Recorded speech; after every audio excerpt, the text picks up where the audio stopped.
বিশ্বকাপ ফুটবল 2026-এ বাংলাদেশিরা যে পরিমাণ টাকা খরচ করেছে তা জানার পর মাথা ঘোরাবে। এই বিশ্বকাপে 1 কোটিরও বেশি জার্সি বিক্রি হয়েছে, যার বাজার মূল্য 400 কোটি টাকা। আর পতাকার জন্য খরচ হয়েছে 200 কোটি টাকা। তাছাড়া customs number print, head brand, মুখোশ এর জন্য খরচ হয়েছে 100 কোটি টাকা। শুধু টিভির জন্য খরচ হয়েছে 750 কোটি টাকা। সব মিলিয়ে 2026 বিশ্বকাপে বাংলাদেশিরা খরচ করেছে 1600 কোটি টাকা।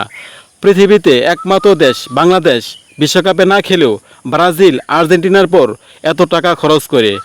জমি বিক্রি করে পতাকা তৈরি, ঋণ করে পতাকা তৈরি, খেলার জন্য মারামারি, ঝগড়া, পতাকা টানাতে গিয়ে মৃত্যু, শোডাউন করতে গিয়ে মৃত্যু, আরও কত কি।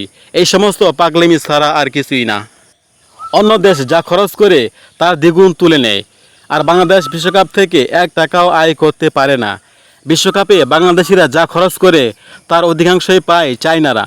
1600 কোটি টাকা দিয়ে উন্নত মানের কয়েকটা হসপিটাল করা সম্ভব। আমার বাংলার মানুষ না খেয়ে মারা যায়, বিনা চিকিৎসায় মারা যায়। এই জন্য ফুটবল প্রেমীদের মন কাঁদে না।